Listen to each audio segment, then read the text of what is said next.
Jerit malam berujung petaka. Based on true story. Reminder, nama dan tempat kejadian benar-benar disamarkan. Percaya maupun enggak, itu terserah kalian. I have no right to force strangers to trust me. Lokasi sekolah gue berada di Jawa. Terserah mau Jawa Timur, Jawa Tengah maupun Barat. Kejadian ini berlangsung pada tahun 2018 pas gue masih duduk di bangku SMA di saat sekolah gue mengadakan jerit malam. Bisa dibilang sekolah gue luas banget. Jadi buat siswa yang kelasnya di bagian belakang bisa bawa motornya ke tempat parkir belakang gedung kelas. Ini mungkin dimulai ketika si anak dukun, sebut saja Ani, mau nganterin minuman ke kelas yang gue jaga.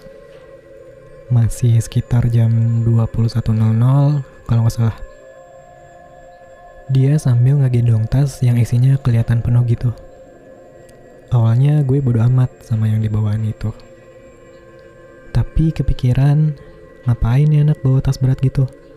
Lagian tuh cuma jagain adik kelas, nyantai gitu kan. Raut wajahnya kayak orang kebingungan gitu.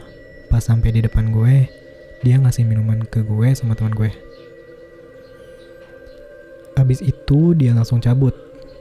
Si Ani ini bau bangke, bau amis banget. Tapi baunya kayak bukan dari Ani, tapi dari tas yang dia gendong. Gue panggil dong, nanyain, dia bawa apaan? Kok tasnya bau? Terus dia jawab, oh, kayaknya dari sisa bekal gue tadi pagi, belum gue keluarin. Terus gue jawab, oh oke deh. Udah tuh lewat. Pas sekitar jam 22.30 malam, gue keluar dari kelas yang gue jaga buat ke toilet. Di dekat parkiran motor yang sebelahan sama hutan sekolah itu. Nah, di toilet gue ketemu teman gue Oki. Si Oki ini ngomong ke gue, tadi Ani ke kelas lu bawa tas gitu gak? Iya, kayak anak rosis. Dia mah anak dukun kali, kata si Oki. Sembarangan lu kalau ngomong, tahu dari mana? Beneran kali, masa lu gak tahu? Ya gue gak terlalu deket sih sama dia. Iya, gue tahu dari mantan si Ani, teman sekelas gue. Iya deh, malah kemana-mana lu ngomong. Udah lah, gue mau balik. Nah dari situ, gue tahu kalau si Ani itu anak dukun.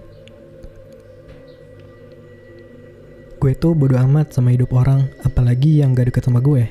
Asal ya gak merugikan gue. Pas keluar dari toilet, tiba-tiba hati kami ngebas. Nih, lu ke toilet apa kemana dah? Lama bener. Ini jerit malamnya udah mau mulai tahu, kata member OSIS yang jaga bareng Ani. Tapi gak ada jawaban dari Ani. Member lain sampai pada rame nanyain si Ani. Mereka telepon HP si Ani juga gak aktif. Terus gue bilang di HT kalau gue sama Oki inisiatif nyari si Ani sama 2 siswi itu. Gue ke toilet cewek terdekat sama kelas yang Ani jaga tapi gak ada. Gue kontakin member lewat HT yang deket sama toilet cewek. Semuanya bilang gak ada. Tiba-tiba HT kami bunyi. Kakak. Bzzzt. Bunyi gerusak-gerusuk gitu. Kayak orang lagi rebutan. Keluar suara berantem, terus mati. Guys, itu suara siapa? Ani udah balik belum? Kata ketua OSIS. Belum, itu tadi kayak suara di kelas di sini. Jawab sama temen yang jaga bareng Ani. Yang cowok keluar kelas dulu deh, yang cewek jagain kelas ya. Kelasnya dikunci dulu, kata ketua OSIS. Pak Satpam, mohon bantuannya ke area 1 dan 2 ya. Sweep area situ, Pak. Kalau ada 3 orang siswi, bawa ke area 3, kata pembina OSIS. Gue sama Oki dan member lain lari keliling area 3. Hasilnya nihil. Satu member cewek yang jaga di kelas ngontek. Please, temen cowok siapapun ke kelas 10. 7 siswa kesurupan, tolong cepet-cepet. Ketua OSIS nelpon guru-guru agama yang ikut ngejaga dari kantor buat ke area 3, bantuin yang kesurupan itu. Gue dan Oki dan member lain masih nyariin si Ani dan 2 siswi tadi. Dar. Tiba-tiba bangku lipat terbang dari dalam kelas mecahin kaca. Dibarengi suara teriakan siswa-siswi yang kesurupan. Gue dan teman-teman kaget karena suara teriakan itu gak cuma dari satu kelas, melainkan dari kelas lain juga. Kami semua mencar. Gue tetap sama Oki ke kelas lain. Shock dong gue karena lihat ini kesurupan massal. 3 kelas bersebelahan diisi siswa-siswi yang kesurupan. Gue bingung, kewalahan, harus ngapain karena ini banyak banget. 5 guru agama dan satpam datang. Aduh sorry guys, ini agak berisik karena suara hujan. Kata Pak Guru, dia juga udah nelpon beberapa kiai buat ke sekolah. Gue sama Oki izin buat nyariin si Ani dan 2 siswi itu, karena mereka belum kelihatan. Gue kontekin pembina gue dan member OSIS lain buat nanyain. Ternyata mereka belum pada balik. Pembina lagi nanganin yang kesurupan. Gue dan Oki selaku wakil ketua OSIS 1 dan 2, ketua OSIS dan ditemani 1 satpam ditugasin buat nyariin 3 anak cewek ini. Rencananya kami mau keliling pakai motor, tapi mungkin malah makan waktu. Akses kendaraan cuma bisa ngelewatin per area aja, nggak bisa lewat nerobosin per area. Kami berempat mencar. Gue tetap sama Oki, sedangkan ketua OSIS bareng satpam. Kami berdua ke belakang area 3. Ke lapangan, kami teriak panggil nama mereka. Gue masih bisa dengar jeritan siswa-siswi yang kesurupan. Masih berlangsung. Suasananya ngeri banget. Di lapangan cuma berdua, ditambah pemandangan dari dalam hutan yang gelap banget. Udah, gue keringetan tuh. Kami masih manggil nama mereka, sampai ada suara orang teriak nangis sayup-sayup gak jelas gitu dari area hutan. Gue teriakin nama Ani, suaranya semakin menjadi-jadi. Gue pikir yang teriak itu mereka bertiga. Oki kontekin teman-teman cowok yang sekiranya gak sibuk. Syukur ada 3 orang yang bisa bantu. Gue suruh bawa senter dan pentungan satpam ke sini. Selagi nunggu, gue sama Oki beraniin diri masuk ke hutan duluan. Sampai depan gerbang hutan, bener aja, ini gerbang kebuka dikit. Gemboknya rusak, kayak habis dibuka paksa. Gue coba telepon, HP si Ani tetap aja gak aktif. Suara teriakan mulai terdengar, tapi kayak ketahan gitu. 3 orang sekbid OSIS datang. Lanjut, kami masuk area hutan sekolah. Gelap banget, penerangan dikit, itu pun di jalan setapaknya. Kami cepetin langkah sambil arahin senter. Suara teriakannya makin kedengar. Puh! Serentak kami kaget, badan gue jatuh saking kagetnya. Itu ada suara jatuh dari belakang kami. Ternyata itu endas gelinding, setan tanpa badan, yang cuma ada kepala sama organnya aja. Setan itu gelindingin kepalanya sambil cengengesan. Kami lari secepatnya, sampai salah satu teman ngebentur pohon. Sebut aja rival. Kaki dia digigit sama tuh setan. Dia teriak kesakitan. Kami semua bantuin rival. Gue ngeri banget di situ karena posisinya deket banget sama tuh setan. Gue narik badan si rival. Mereka bertiga nendangin dan mukulin tuh setan. Si rival nangis kejer-kejer. Ren, panas Ren kaki gue. Tarikin yang kenceng. Gue nangis saking takutnya. Gue tarik sekuat tenaga. Juga teman-teman yang lain. Akhirnya 2 orang teman beraniin narik organ tuh setan sampai putus. Lepaslah gigitan tuh setan dari kaki si rival. Muncatlah tuh darah ke wajah dan badan kami. Beberapa dari kami muntah, termasuk gue, karena baunya busuk banget. Si rival ngomong, Ren, kaki gue gak bisa digerakin lagi. Dia shock, nangis. Gue lihat kaki rival jadi bengkak, hitam legam. Gue bingung mau gimana, antara mau bawa si rival balik ke sekolah atau nyari Ani dan adik kelas itu. Si Oki bilang, kita balik aja, gue takut di sini makin parah. Masalah Ani kita minta satpam aja. Oke, gue iyain. Kami mau balik, kami berempat ngegontung rival. Badan dia berat banget. Kaki sebelah dia kesentuh dikit malah kesakitan. Kebingungan, Oki nyuruh anak berdua tuh balik manggil bantuan ke sini. Rival ditinggal bareng sama gue dan Oki di hutan. Gue senderin rival ke pohon. Mereka berdua balik ke sekolah. Gue sama Oki duduk sebelah rival. Gue nyoba manggil, teriakin lagi nama Ani. Gak ada jawaban. Ki, Ren, kaki gue panas. Panas Ren, kaki gue, ya Tuhan. Kaki gue sakit. Dia ngomong, suaranya kecil gitu, sambil nangis sama senyum-senyum. Lu ngerti gak kalau kaki gue nih panas? Sakit kaki gue. Sakit. Gue udah ngeri di sini. Iya tahu lu kesakitan. Kenapa Val? Please deh jangan kocak gini lo, kata Oki.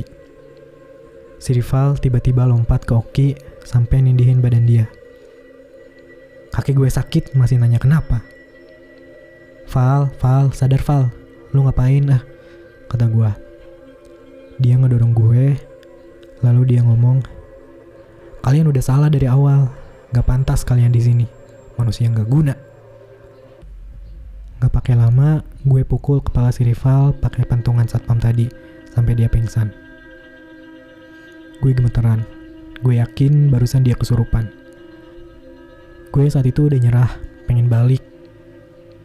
Tiba-tiba ada suara cewek nangis, terus teriak kencang banget.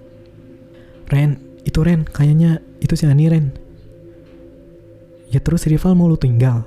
Yang bener aja lu. Dia udah pingsan juga, gak bakal kemana-mana, udahlah. Terpaksa gue tinggalin. Gue sama Oki ikutin suara teriakan, dan itu mengarah ke saung bambu. Gue arahin ke situ, bener, ada Ani sama 2 anak cewek itu. Gue kaget, cewek yang satu udah gak bernyawa, diikat di pohon sebelah saung dalam posisi berdiri. Dalam keadaan gak tertutup pakaian sedikit pun. Badannya berlumuran darah. Cewek yang satunya lagi diikat pohon di sebelahnya, teriak-teriak sambil kejang-kejang gitu. Si Ani cuma duduk bersimpuh di saung, nggak tahu lagi ngapain. Gue nangis gemeteran sejadi-jadinya. Ren, udah Ren, mendingan kita cabut aja deh. Apa gue bilang kalau Ani itu turunan dukun, kata Oki. Bebaskan saya. Bebaskan. Dasar kalian manusia laknat. Lepaskan. Dia terus-terusan teriak. Suaranya berubah-ubah. Dia kejang-kejang sampai pohon yang diikat bersamanya kayak mau roboh. Gua sama Oki langsung lari sampai kami berdua ngelewatin rival yang duduk di bawah pohon. Oki, Eren, tolongin gue. Jangan tinggalin gue, woy, kata rival sambil nangis. Udah Ren, gue udah gak percaya. Gue gak mau ngambil risiko kalau kita kenapa-napa, kata Oki sambil lari. Gue ikutin kata Oki aja karena gue udah takut. Wah, begini kalian ke teman sendiri. Emang manusia gak tahu diuntung. Terus dia teriak. Dia bangun ngejar kami. Gue lari sambil nangis. Sampai gue lihat ada cahaya-cahaya senter. Ada gerombolan datang. Syukur, itu Pak Kiai dan murid-muridnya. Kami lari ke mereka. Oki tiba-tiba jatuh gitu aja. Rival nyekek gua, dan dia teriak ke gua. Sampai kapan kalian mau berbuat ulah di tempat kami? Sampai kapan? Memang nafsu manusia gak ada habisnya. Saat itu gua dicekek sambil diangkat. Gue lihat wajahnya itu bukan rival. Wujudnya berubah gitu aja. Itu wujud bapak-bapak pakai belangkon sama baju kuno. Gue pikir itu hari terakhir gue hidup. Ternyata enggak. Gue dibantu murid Pak Kiai. Lepaslah cekikan itu. Oki bilang ke Pak Kiai apa yang terjadi sama Ani dan yang lain. Pak Kiai dan muridnya langsung nyusul ke sana. Gue sama Oki ditemenin murid Pak Kiai yang lain keluar dari hutan.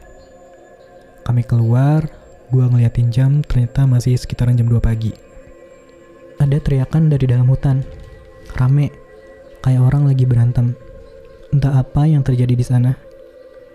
Sampailah kami di area 3. Kondisi udah mendingan, meskipun masih ada beberapa yang kesurupan. Ternyata udah ada bantuan dari tenaga medis. Gua dikagetkan dengan keadaan ruang kelas di area 3 seperti kapal pecah. Berantakan banget, kaca jendela banyak yang pecah, pintu ada yang copot. Kami yang sadar dibawa ke halaman masjid. Sampai sana ternyata udah banyak yang dibaringkan di teras masjid. Banyak siswa yang luka-luka ditangani petugas medis. Gua sama Oki baring di taman masjid.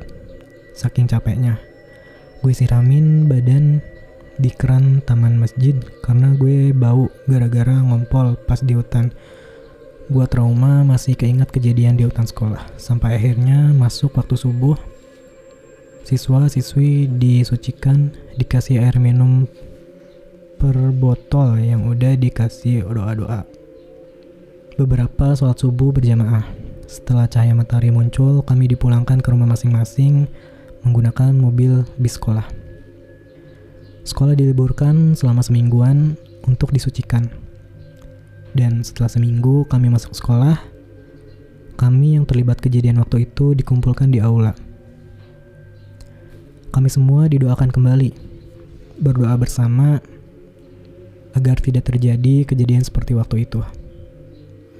Setelah itu rapat, kami dimohon agar tidak membeberkan ke siswa-siswi yang tidak terlibat dengan kejadian itu, dan juga ke orang-orang lain, termasuk awak media, agar tidak memberi pandangan buruk terhadap sekolah kami. Gua dan member OSIS lain dapat seperangkat alat sholat dan makan gratis di kafe sekolah selama seminggu penuh. Entah siswa kelas 10 dapat apa dari sekolah. Gua dapat kabar dari Oki kalau 2 siswa yang jadi korban si Ani, ternyata mereka dijadiin tumbal, entah dengan motif apa. Siswi yang satu gue tahu kalau udah meninggal, dan yang satunya lagi waktu itu roh dia tersesat katanya. Hilang selama seharian penuh waktu ditangani Pak Kiai waktu kejadian itu. Setelah selesai, dia udah kehilangan kewarasannya. Terakhir dapat kabar dia diisolasi di RSJ. Si Ani, dia dipenjara untuk beberapa tahun sama bapaknya. Katanya sih dia juga dapat pengawasan penuh dari orang pintar. Yang sekolah gue cari di daerah Banyuwangi, yang mana jauh dari kota tempat gue sekolah. Si Ani di blacklist dari sekolah manapun di Jawa. Hutan sekolah gue ditutup selama setahun itu. Dan dibuka lagi setelah pergantian kepala sekolah. Hutan itu sudah disucikan. Pohon-pohonnya pun banyak yang ditebang biar nggak terlalu rimbun. Penerangannya juga udah mencukupi. Si rival, dia masuk beberapa hari sekolah, wajahnya murung terus. Habis itu dia pindah sekolah, entah ke sekolah mana. Gue nggak dapat kabar dari dia, nggak dapat kontaknya juga. Gue cuma dapat kontak beberapa member OSIS aja. Gue sama Oki masih bareng sampai sekarang, kuliah bareng. Gue lupa nambahin, gue baru tahu isi tas berat yang dibawa Ani itu pas udah dikumpulin polisi buat jadi barang bukti. Isinya itu, lainnya itu peralatan dukun gitu. Yang gue inget cuma kendi-kendian kecil, bunga, boneka tubuh manusia yang terbuat dari pelepah pisang apa ya? Gue lupa. Sama 2 botol kaca, nggak tahu isinya apa. Terus ada bangkai ayam, tali air, keris, dan selesai. Terima kasih yang udah nungguin buat baca thread ini. Gue harap semoga kalian dijauhkan dari hal-hal buruk seperti ini. Dan semoga kalian lebih aware terhadap lingkungan dan teman-teman kalian. Thanks. May God bless all of you. Amin. For your information, hutan sekolah ini punya sekolah. Oh, jadi hutan ini punya sekolah. Yang kepunyaan sekolah. Hutan buatan. Jadi satu lingkup dalam pagar sekolah. Cuma warga sekolah dan yang berkepentingan yang bisa masuk. Terus ada yang nanya kakinya si rival itu sembuh nggak katanya. Kata Pak Kiai sih sembuh, tapi membekas gitu. Gue nggak tahu bentukannya gimana, soalnya masuk sekolah beberapa hari doang. Lagi outfit sekolah kan pakai celana panjang. Mau gue tanya-tanya takut marah, bawa trauma kan gitu. Jadi dalangnya ini kan berawal dari si Ani, anak dukun ini. Iya. Terus kan si Ani ini kan kita sempat nyindir tadi 2 siswa ini siapa. Yang gue nangkep si Ani ini ngajak 2 siswi dari ruangan dia buat keluar gitu, nggak tahu kemana. Nah ternyata dia tuh terus ke hutan ngajak 2 siswi ini dan dijadiin tumbal. Ndas gelinding, baru tahu sih ada. Kalau di Jawa itu mungkin ndas gelinding ya. Tapi kalau di Kalimantan kayak kuyang deh. Kayak kuyang gitu. Soalnya kan yang dia jelasin ini cuma kepala sama organ tubuh. Tapi dia ini gelinding. Jadi makanya dinamain das gelinding. Tapi kalau kalau kuyang kan ngelayang kali ya, terbang. Nah terus si 2 siswi yang dibawa si Ani ini, yang satunya udah jadi korban. Ani sama bapaknya ini udah ngejalanin ritual kali ya. Udah punya rencana gitu. Terus yang siswi satunya lagi kabarnya tadi sekarang ada di rumah sakit jiwa. Kondisinya itu, kesadarannya itu emang benar-benar kayak hilang aja gitu. Ya gila aja gitu gara-gara ditumbalin. Terus tadi pas si Oki sama si Eren ini lihat si korban yang udah meninggal ini diikat di pohon terus gak mengenakan pakaian apapun. Nah, terus berlumuran darah, sumpah serem banget. Terus ini 2018 gitu. Masih ada. Baru. Yang gua nggak ngerti tuh kenapa si korban yang di pohon ditelanjangin dulu. Nah gua nggak ngerti tuh. Masih nggak kebayang sih, maksudnya diapain dulu dia sampai ditelanjangin gitu loh. Tapi kan nggak mungkin dong kalau misalnya si Aninya cowok kan bisa jadi melakukan sesuatu. Ini kan si Aninya cewek, terus si korbannya juga cewek. Apa bapaknya juga ngikut? Nggak ngerti dah. Dan akhirnya si Ani sama bapaknya ini dipenjara. Terus si Ani di blacklist di semua sekolah. Di Jawa Barat, Jawa Timur, Jawa Tengah. Entah itu di mana. Gila.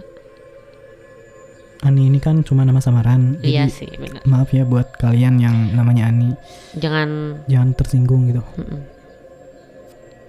Nah, pesan dari Eren pembuat read ini, dia berharap semoga kita dijauhkan dari hal-hal buruk seperti ini. Amin. Juga kita harus lebih aware terhadap lingkungan dan teman-teman kalian. Thanks, may God bless all of you.